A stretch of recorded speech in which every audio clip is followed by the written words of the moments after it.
ముందుగా మన కుటుంబ సభ్యులందరికీ దేవీ నవరాత్రుల శుభాకాంక్షలు. అందరూ అష్టైశ్వర్యాలు ఆయురారోగ్యాలతో ఉండాలని మనస్ఫూర్తిగా ఆ తల్లిని ప్రార్థిస్తూ ఇవాల్టి వీడియో స్టార్ట్ చేసేద్దామా?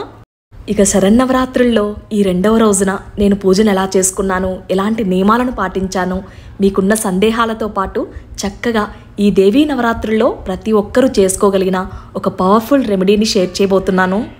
ఇంకొక ముఖ్యమైన విషయం, ప్రతి ఒక్క వ్యూవర్ కూడా వీడియోని ఎక్కడ కూడా స్కిప్ చేయకుండా ఎండ్ వరకు చూసినట్లయితే చాలా మంచి ఇన్ఫర్మేషన్ ఉంటుంది. మీ అందరి కోసమని ముందుగానే మన ఛానల్లో దేవీ శరన్నవరాత్రుల పూజా విధానాన్ని సంపూర్ణంగా ఎలాంటి సందేహాలు లేకుండా ఎలా జరుపుకోవాలి ఆ విశేషాలన్నీ కూడా క్లియర్గా ఒక వీడియో షేర్ చేశాను. ఇక స్పెషల్గా నిన్నటి వీడియో వచ్చేసరికి నవరాత్రుల్లో మొదటి రోజు పూజ నేను ఎలా చేసుకున్నాను ఆ విశేషాలన్నీ కూడా మీకు షేర్ చేయడం జరిగింది. చాలామందికి చాలా ప్రశాంతంగా ఉంది పూజను చూస్తూ ఉంటే, చాలా చక్కగా చేసుకున్నావు సంధ్య అని చెప్తూ ఉంటే నిజంగా చాలా సంతోషంగా అనిపించింది. స్పెషల్గా ఈ వీడియోస్కి మీరు ఇచ్చిన రెస్పాన్స్ నాకు నిజంగానే 1000 ఏనుగుల బలాన్ని ఇచ్చింది. నిన్నటి వీడియోలో క్లియర్గా చెప్పాను కదా, దేవీ నవరాత్రుల్లో ఆ అమ్మవారిని కొలవాలంటే చాలా శక్తి అవసరం అవుతుంది. ఒకవైపున పూజకు కావాల్సినవన్నీ సమకూర్చుకుంటూ పూజకి ఏర్పాటు చేసుకుని పూజనాచరించడం ఇవన్నీ కూడా చాలా శ్రమతో కూడుకున్నవి. ఇంకొక వైపున ఆ వీడియోస్ని షూట్ చేసి మీకు అందించడం అన్నది నిజంగానే చెప్పలేనంత కష్టం ఉంటుంది. చెప్పినంత సులువు కాదు పూజా విధానాన్ని ఇలా ఆచరించండి, ఇలాంటి నియమాలు పాటించండి అని. అది ఆచరించిన వాళ్ళకే తెలుస్తుంది. దీనికి సంబంధించి మీతో ఒక మాట నన్ను గుర్తుందా? ఈ నవరాత్రుల్లో 9 రోజులు కూడా నేను ఎలాంటి నియమాలను పాటిస్తాను, పూజా విధానాన్ని ప్రతిరోజు కూడా మీకు వీడియో అందించాలా లేదా అన్నది నాకు కమెంట్స్లో షేర్ చేయమని చాలామంది కమెంట్స్లో చెప్పింది ఏంటంటే, ప్రతిరోజు సిరీస్ లాగా మాకు వీడియోస్ షేర్ చేయండి అని. మేము కూడా దాన్ని చూసి ఆచరిస్తున్నాము, చక్కగా పూజను చేసుకోగలుగుతున్నామని మీరు చెప్తూ ఉంటే నిజంగా నేను కూడా చెయ్యాలి అన్న మోటివేషన్ నాకు కూడా ఇచ్చింది. ఎవ్రీడే పూజ సైమల్టేనియస్గా మీకు వీడియో అందించడం అంత ఈజీ కాదు. ఈ కష్టాన్నంతా పక్కన పెడితే ఇదంతా ఎలా సాధ్యమవుతుంది అన్న క్వశ్చన్ వేసుకుంటే మీరిచ్చే సపోర్ట్ వలన మాత్రమే అనిపిస్తుంది. సంధ్య మీ వీడియో చూడకముందే లైక్ చేస్తామన్న మీ వర్డ్స్ వింటూ ఉంటే నాకెంత మంచి పాజిటివ్ ఎనర్జీ వచ్చిందో నా మాటల్లో చెప్పలేను. ఇంకొక వైపున మన ఛానల్ని ఫస్ట్ నుంచి ఫాలో అయ్యే సైలెంట్ వ్యూవర్స్ కూడా ఉన్నారు. లైక్ చేయకపోయినా ఇంకా మన ఛానల్ని సబ్స్క్రైబ్ చేసుకోకపోయినా చూస్తూ ఎంకరేజ్ చేసే వాళ్ళు కూడా ప్రతి ఒక్కరికి కూడా స్పెషల్గా థ్యాంక్స్ చెప్పుకుంటున్నాను. నా వైపు నుంచి ఒక సిన్సియర్ రిక్వెస్ట్ ఏంటంటే, వీడియో నచ్చింది అనుకుంటే కనుక లైక్ చేయడం మర్చిపోకండి. అండ్ ఇంకా మెయిన్గా ఛానల్ని సబ్స్క్రైబ్ చేసుకొని బెల్ ఐకాన్ క్లిక్ చేసుకుంటే కనుక అప్డేట్ ఇవ్వంగానే క్విక్గా మీకు నోటిఫికేషన్ వచ్చేస్తుంది. అండ్ ఇన్ఫర్మేషన్ మిస్ కాకుండా ప్రతిదీ చక్కగా మీరు కూడా చేసుకోవచ్చు. నిన్నటి వీడియోలో నవరాత్రుల్లో మొదటి రోజున తెల్లవారుజామున పూజ అత్యద్భుతంగా ఎలా చేసుకున్నానో ఆ విశేషాలన్నీ షేర్ చేశాను కదా. అయితే ఇది సాయంత్రం వేళన చక్కగా ఇంట్లో నేను ఎలా పూజను చేసుకుంటాను, అమ్మవారితో నేను ఎలా టైం స్పెండ్ చేస్తాను ఆ విశేషాలన్నీ కూడా మన వ్యూవర్స్తో ఇప్పుడు షేర్ చేసుకోవాలనుకుంటున్నాను. ప్రాప్తం పదం ప్రథమతః ఖలు యత్ప్రభావాత్ మాంగళ్యభాజి మధుమాతిని మన్మతేనా మయ్యాపతేత్తదిహ మందరవీక్షణార్థం మందాలసం చమకరాలయ కన్యకాయాః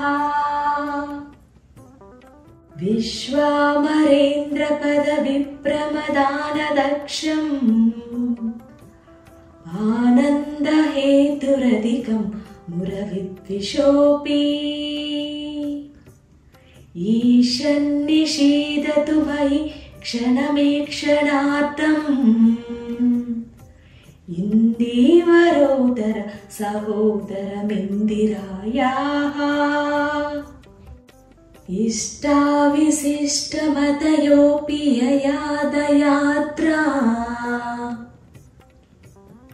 దృష్ట్యా త్రివిష్టపదం సులభం లభంతే దృష్టి ప్రహృష్ట కమలోదర దీప్తిరిష్టాం పుష్టిం కృషిష్ట మమ పుష్కర విష్టరాయాః అద్యాదయానుపవనో ద్రవిణాంబుధారాం अस्मिन्न किंचन विहंग शिशौ विषण्णे दुष्कर्म कर्ममपनीय चिराय दूरम् नारायण प्रणयनि नयनाम्बुभायाः गीतेवतेति गरुडध्वज सुन्दरीति शाकम्भरीति शशिशेखर वल्लभेति सृष्टिस्थिति प्रलय केलेषु संस्थितायै तस्यै नमस्त्रिभुवनैक गुरोस्तरुण्यै श्रुत्यै नमोऽस्तु शुभकर्म फलप्रसूत्यै रत्यै नमोऽस्तु रमणीय गुणार्णवायै शक्त्यै नमोऽस्तु शतपत्र निकेतनायै पुष्ट्यै नमोऽस्तु पुरुषोत्तम वल्लभायै नमोऽस्तु नालीक निबाननायै नमोऽस्तु दुग्धोदधि जन्मभूम्यै नमोऽस्तु सोमामृतशोधरायै नमोऽस्तु नारायण वल्लभायै। కనకధారలోని మొదటి 5 శ్లోకాలను నిన్నటి వీడియోలో షేర్ చేశాను. చాలామంది చక్కగా పాడారు సంధ్య, శ్లోకాలు అలా వింటూ ఉండాలనిపిస్తుంది అని చెప్తూ ఉంటే నిజంగా చాలా సంతోషంగా అనిపించింది. అయితే ఇక్కడ సాయంత్రం వేళన అమ్మవారి ముందు ప్రశాంతంగా అలా కూర్చొని కనకధారను పఠిస్తూ ఉంటే ఎంత అద్భుతంగా ఉంటుందో అసలు. కొంతమందికి ఎలా చదవాలి, వాటిని ఎలా పఠించాలి, గానం చేయాలా లేకపోతే స్తోత్రాన్ని పఠించినట్టు పఠించాలా అన్న సందేహం ఉంటుంది కదా, అలాంటి వాళ్ళకు ఉపయోగపడుతుందని మిగిలిన శ్లోకాలను ఇక్కడ షేర్ చేస్తూ ఉన్నాను. అలా శ్లోకాలను చదవడానికి గానం చేయడానికి చాలా తేడా ఉంటుంది. అయితే గానం చేస్తున్నప్పుడు ఏంటంటే మనసులోకి వెళ్ళి ఒక తన్మయత్వం అంటారు కదా, అలాంటి అనుభూతిని మనం పొందవచ్చు. మనం ఎలా అయితే పఠిస్తున్నప్పుడు మైమరిచిపోతామో అదే విధంగా అమ్మవారు కూడా వింటూ తన్మయత్వంలో ఉండిపోతారు. ఇంకా పూజకు సంబంధించి బోలెడన్ని విషయాలను మీతో మాట్లాడాలనుంది, కాకపోతే టైం పర్మిట్ చేయట్లేదు. ఇక్కడ ఈ రోజున పవర్ఫుల్ రెమెడీని షేర్ చేస్తానని చెప్పాను కదా, విశేషంగా ఈ నవరాత్రుల్లో మనం రోజు విడిచి రోజైనా చేసుకోవచ్చు, లేకపోతే మంగళ శుక్రవారాలు, ఇంకా మనకు దుర్గాష్టమి, మహర్నవమి, అలాగే విజయదశమి ఈ 3 రోజులు కూడా అత్యంత విశేషంగా పవిత్రంగా జరుపుకుంటాం కదా, ఆ రోజునైనా ఈ రెమెడీని ఫాలో అవ్వచ్చు. ప్రతి ఒక్కరికి కష్టానికి తగ్గ ఫలితం విజయపదంలో నడవాలన్న కోరిక బలంగా ఉంటుంది. అయితే ఎదుటివారి ఏడుపుల వలన ఏదో ఒక ఆటంకం అక్కడే ఆగిపోవడం ఇలాంటివన్నీ జరుగుతూ ఉంటాయి. మనందరికీ తెలిసిందే, పూర్వకాలం నుంచి మన పెద్దవాళ్ళు చెప్తూ వస్తున్నదే నరదృష్టికి నాపరాయైనా పగిలిపోతుందని. ముందుగా ఈ నరదృష్టిని తొలగించుకోవడానికి హారతిని ఎలా సిద్ధం చేసుకోవాలో చూసేద్దామా. ఇలా ఒక మట్టి మూకుడిని తీసుకొని, మనకు ఆవు పిడకలు ఉంటాయి కదా, అలాంటివైనా తీసుకోవచ్చు. ఒకవేళ అందుబాటులో లేవని అనుకుంటే కనుక ఇక్కడ చూపిస్తున్నాను కదా, పంచగవ్య దీపాలు మనకు దీపారాధన చేసుకోవడానికి ఉపయోగిస్తాం కదా, అలాంటివైనా ఒక 3-4 తీసుకోవచ్చు. దాన్ని చక్కగా కాల్చిన తర్వాత మనం స్టవ్ మీద పెట్టి ఇందాక చూపించిన విధంగా కాల్చుకుంటే సులువుగా చేసుకోవచ్చు. దాన్ని మట్టి మూకుడులో ఏర్పాటు చేసుకొని దాని మీదగా ఒక 1/2 స్పూన్ వరకు బియ్యపు గింజలు, 2-3 యాలకులు, లవంగాలు, అలాగే దాల్చిన చెక్క, దాంతోపాటు 2-3 కర్పూర బిళ్ళలు, ఇంకా వీటితో పాటు కావాలనుకుంటే కనుక మన ఇంట్లో సాంబ్రాణి పొడి కానీ లేకపోతే గుగ్గిలం పొడి కానీ ఇంకా దశాంగం పౌడర్ కానీ ఉంటే దాన్నైనా వేసుకోవచ్చు. దాంతోపాటు అతి ముఖ్యంగా ఉండవలసింది స్వచ్ఛమైన ఆవు నెయ్యి. వీటన్నింటినీ కలిపి ఇలా వెలిగించుకొని మనం హారతిలాగా అమ్మవారికి సమర్పించాలి. ముందుగా చెడు శక్తులు, నరదృష్టి నుంచి మనల్ని కాపాడే ఒకే ఒక శక్తి స్వామి అమ్మవార్ల అనుగ్రహమే. శివుని ఆజ్ఞ లేనిదే చీమైనా కుట్టదని అంటారు కదా, అది అక్షర సత్యం. వారిపై నమ్మకంతో చక్కగా మనస్ఫూర్తిగా భక్తి శ్రద్ధలతో వారిని కొలిస్తే ఎటువంటి ఆపదల నుంచైనా సరే వారు మనల్ని కాపాడుతారు.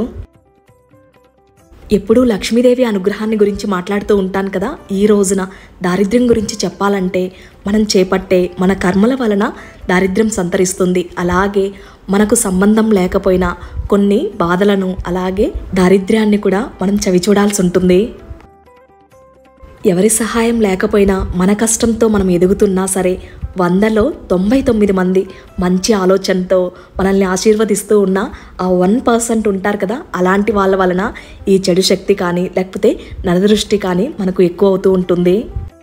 ముఖ్యంగా ఈ నరదృష్టి మనకు తెలియకుండానే ఇరుగు పొరుగు వాళ్ళ నుంచి అలాగే బంధువర్గం నుంచి కూడా ఏర్పడుతుంది.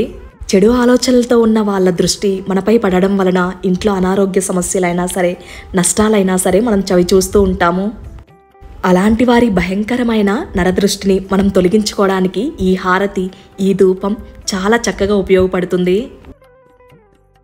ఎక్కువగా శ్రమ లేకుండా, పెద్దగా ఖర్చు పెట్టే పని లేకుండా సులువుగా నేను చెప్పిన రోజుల్లో ఈ నవరాత్రుల్లో విశేషంగా నిర్వహించుకోవచ్చు. లేకపోతే పౌర్ణమి, అమావాస్య ఈ తిథుల్లో కూడా మనం ఈ ధూపాన్ని వేసుకోవచ్చు.